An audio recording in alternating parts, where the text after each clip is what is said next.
Basic elektrokardiogram. Yang pertama ada pengertian elektrokardiogram.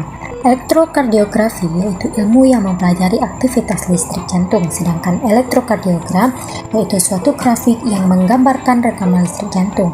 Nah, yang kedua ada kertas EKG. Kertas EKG merupakan kertas grafik yang terdiri dari garis horizontal dan vertikal dengan jarak 1 mm atau satu kotak kecil, dan garis yang lebih tebal pada setiap 5 mm disebut dengan kotak besar. Nah, pada kertas grafik, garis horizontal menunjukkan waktu, yaitu 1 mm atau satu kotak kecil sebesar 0,04 detik, dan 5 mm sebesar 0,20 detik. Nah, sedangkan pada garis vertikal menggambarkan voltage, yaitu pada 1 mm sebesar 0,1 mV dan 5 mm sebesar 0,5 mV. Nah, yang ketiga ada sadapan EKG. Sadapan EKG terbagi menjadi 3 sadapan, yaitu sadapan bipolar, sadapan unipolar ekstremitas, dan sadapan unipolar prekordial. Nah, pada sadapan bipolar yaitu terdiri dari lead 1, lead 2, dan lead 3. Lead 1 merekam beda potensial antara tangan kanan dengan tangan kiri. Tangan kanan bermuatan negatif dan tangan kiri bermuatan positif. Pada lead 2 merekam beda potensial antara tangan kanan dengan kaki kiri. Tangan kanan bermuatan negatif dan kaki kiri bermuatan positif. Pada lead 3 merekam beda potensial antara tangan kiri dengan kaki kiri. Tangan kiri bermuatan negatif dan kaki kiri bermuatan positif. Nah, yang kedua ada sadapan unipolar ekstremitas, yaitu AVR, AVL, dan AVF. AVL merekam potensial listrik pada tangan kiri. Tangan kiri bermuatan positif, sedangkan tangan kanan dan kaki kiri bermuatan negatif. Kemudian ada AVR. AVR merekam potensial listrik pada tangan kanan. Tangan kanan bermuatan positif, sedangkan tangan kiri dan kaki kiri bermuatan negatif.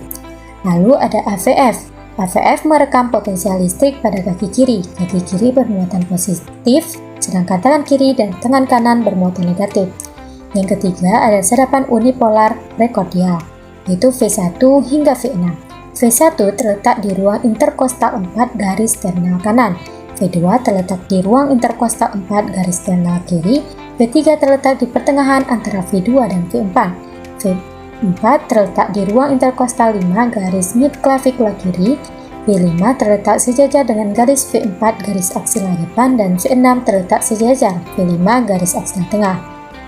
Nah, selanjutnya ada gambaran EKG normal. Yang pertama ada gelombang P, terjadi karena adanya depolarisasi atrium. Normalnya tingginya kurang dari 0,3 mV dan lebar kurang dari 0,12 detik, dan selalu positif di sadapan 2 dan negatif di sadapan AVR. Rekaman gelombang P yaitu dilakukan untuk mengidentifikasi kelainan pada atrium.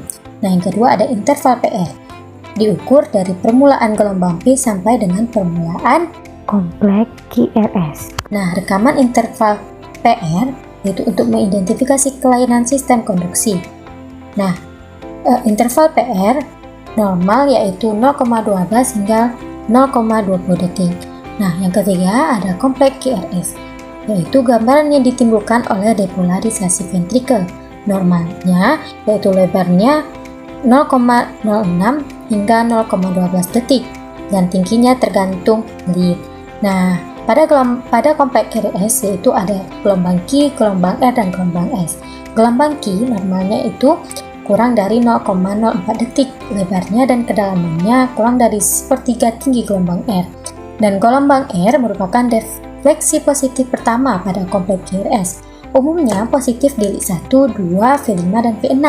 Pada lead AVR, V1, V2 biasanya terlihat kecil ataupun tidak ada.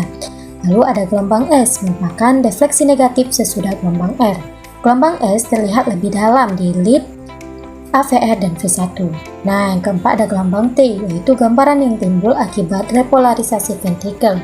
Normalnya, gelombang T positif di lead 1, 2, V3 hingga V6 dan terbalik, seringnya di lead AVR. Dan yang kelima ada segmen ST, diukur dari akhir QRS sampai dengan awal gelombang T. Normalnya itu terdapat pada garis isoelektris.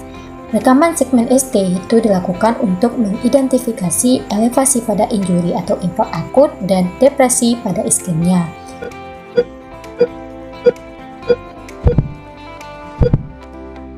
Nah, selanjutnya, bagaimana sih menentukan frekuensi atau heart rate?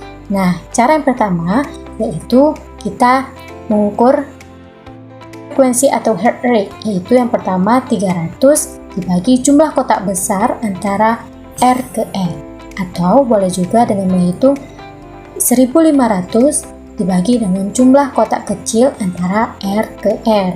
Nah, cara pertama dilakukan jika irama jantung teratur. Kemudian, jarak antara gelombang R ke R berikutnya selalu sama. Nah, ada cara yang kedua. Cara yang kedua yaitu dilakukan yang pertama, mengambil EKG strik sepanjang 6 detik. Lalu kita menghitung jumlah kompleks QRS dalam 6 detik dan dikalikan 10. Nah, cara kedua ini dilakukan jika irama jantung tidak teratur dan jarak antara gelombang R ke R tidak sama. Nah, cukup sekian penjelasan tentang basic elektrokardiogram. Semoga teman-teman dapat memahaminya. Wassalamualaikum warahmatullahi wabarakatuh.